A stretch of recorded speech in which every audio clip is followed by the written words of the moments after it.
Mirad, este análisis que estamos grabando hoy es posible gracias al apoyo de nuestro sponsor en Argentina, Broker 360.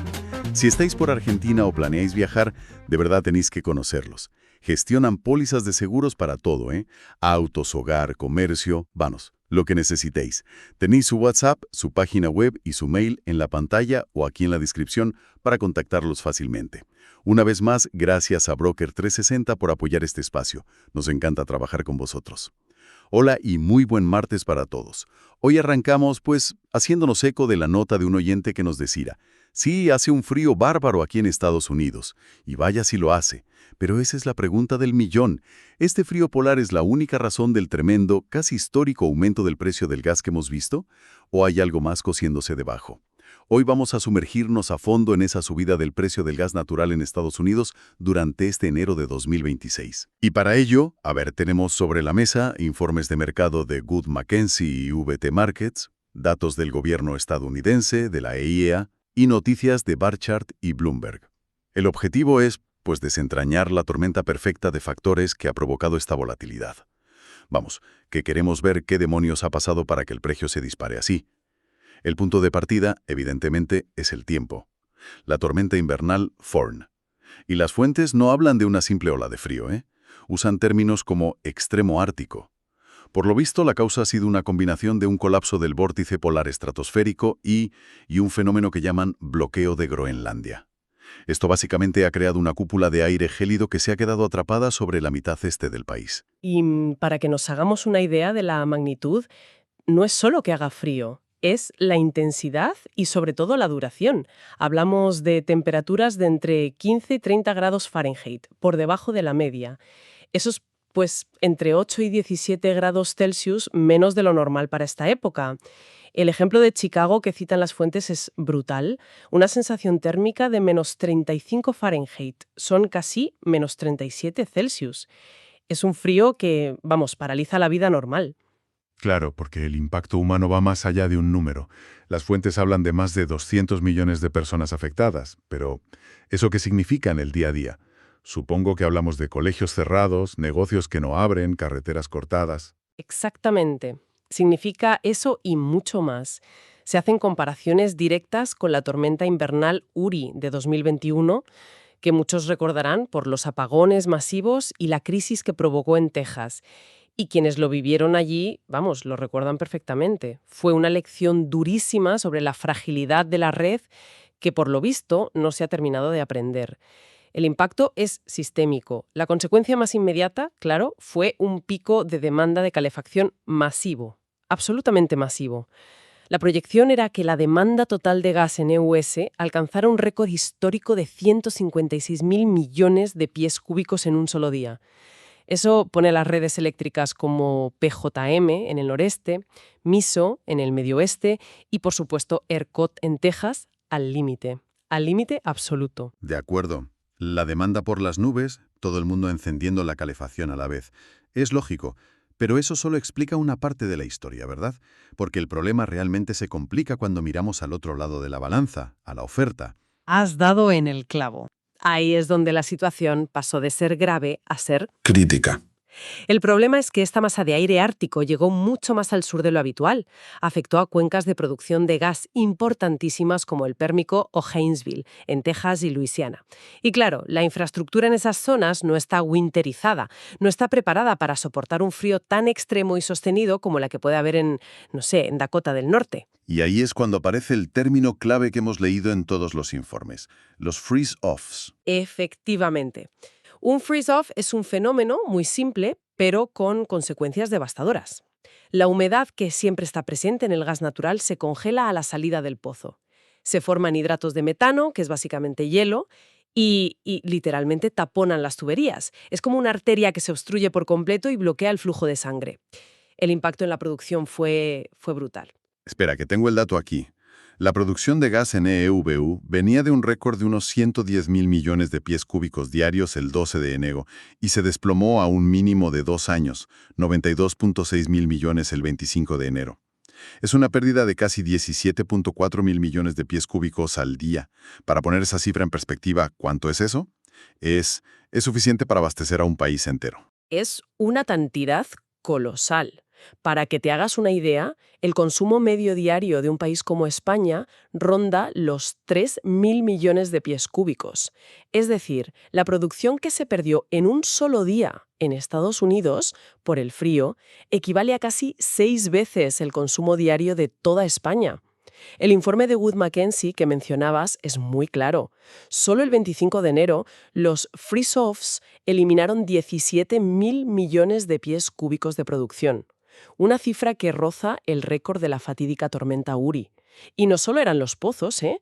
Gasoductos clave como NG3, Tiger o Tetco emitieron avisos de fuerza mayor por problemas operativos. La oferta sencillamente se congeló. Vale, recapitulemos. Demanda en máximos históricos y una oferta que se hunde en caída libre. La receta perfecta para una subida de precios. Pero, ¿una subida del 119% en apenas una semana?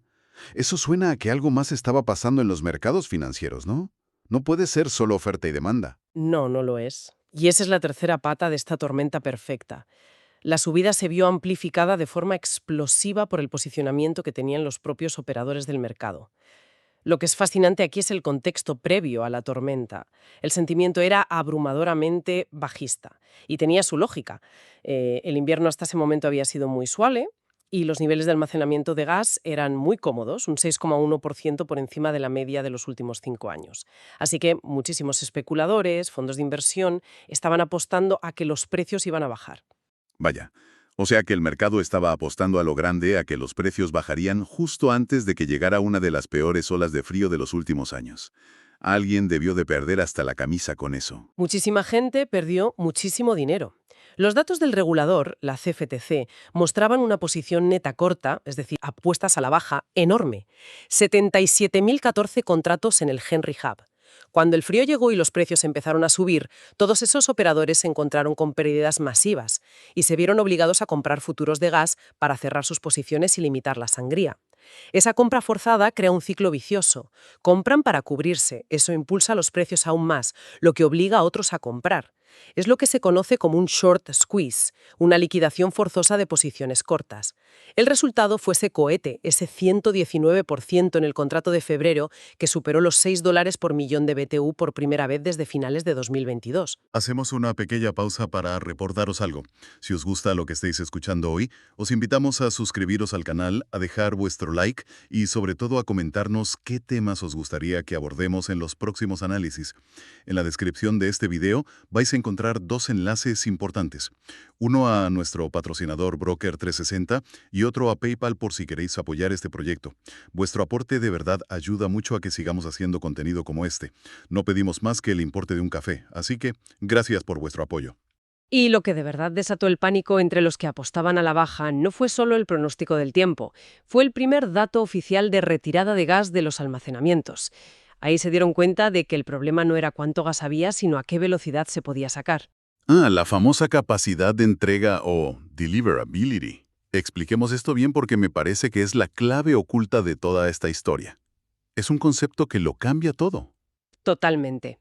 Se puede tener un almacén subterráneo gigantesco lleno de gas, pero existe un límite físico a la velocidad con la que puedes extraer ese gas en un día. La presión del yacimiento, el diámetro de las tuberías, la potencia de los compresores, todo tiene una capacidad máxima. Y, paradójicamente, esa capacidad de extracción disminuye justo en los días de más frío, cuando la presión cae y más se necesita el gas. La analogía que leí en uno de los informes me pareció brillante. Es como tener una botella de agua de 5 litros, pero solo poder beber a través de una pajita muy fina. Tienes agua de sobra, pero no puedes beberlo suficientemente rápido para calmar tu sed. Entonces, la gran lección aquí, y es algo que cambia la forma de ver el mercado, es que tener el almacén lleno no sirve de nada si no puedes abrir el grifo lo suficientemente rápido. La seguridad energética no es tener reservas, es tener capacidad de respuesta instantánea. Exacto. Y la velocidad de las retiradas fue el canario en la mina. El informe de la EIA para la semana del 16 de enero mostró una retirada de 120.000 millones de pies cúbicos. Esa cifra en sí no es un récord, pero fue mucho más alta que los 90 que esperaba el mercado. Fue la primera señal tangible de que la demanda real por el frío era mucho más fuerte de lo que los modelos habían previsto. A partir de ahí, los analistas empezaron a recalcular y a prever una retirada monstruosa de más de 300 e incluso 350 mil millones de pies cúbicos para la semana pico de la tormenta. Una retirada de esa magnitud eliminaría por completo todo el superávit de gas que había en el almacenamiento. O sea, pasar de una situación cómoda a una de déficit en una sola semana. Y eso, claro, desató el pánico. Y todo esto que estamos contando ya no es solo una historia de Estados Unidos. Con su papel como el mayor exportador mundial de gas natural licuado, el GNL, una helada en Texas se siente en Berlín o en Tokio. ¿No es así? De forma casi instantánea. Si conectamos esto con el panorama general, la imagen se vuelve muy clara. Los freeze-offs que comentábamos no solo afectaron al suministro doméstico, redujeron drásticamente el flujo de gas que llega a las terminales de exportación de GNL en la costa del Golfo. Las fuentes indican que los flujos a estas terminales cayeron desde más de 18,5 millones de pies cúbicos diarios a solo 12,5. Esa caída en la oferta de GNL estadounidense pues exporta la volatilidad al resto del mundo. Europa, que ahora depende enormemente del GNL de EU tras el corte del gas ruso, vio cómo sus precios de referencia, los del TTF en Holanda, subían en paralelo. El propio pico de precios en EU redujo el incentivo económico para exportar, porque de repente era casi igual de rentable vender el gas dentro del país que licuarlo y meterlo en un barco. ¿Y ahora qué? ¿Estamos ante un susto puntual ligado a la tormenta? ¿O esto revela problemas más profundos? Una especie de nueva normalidad de volatilidad. Es una mezcla de ambas cosas. Todas las fuentes coinciden en que esta subida tan violenta es temporal. Una vez que el frío amaine y la producción se recupere, un proceso que estiman tomará entre 7 y 10 días, los cómodos niveles de almacenamiento que aún persisten deberían volver a presionar los precios a la baja. La propia curva de futuros lo refleja. El precio para entrega en febrero está en las nubes, pero los contratos para marzo o abril cotizan a niveles mucho más bajos, anticipando esa normalización. Pero intuyo que hay un sin embargo. Hay un sin embargo muy importante. Este evento revela cambios estructurales que no van a desaparecer con la tormenta. Por un lado, las fuentes señalan la creciente demanda eléctrica de los centros de datos, especialmente para alimentar la inteligencia artificial. Esto está creando una base de consumo mucho más alta y constante, que no cede ni en invierno ni en verano.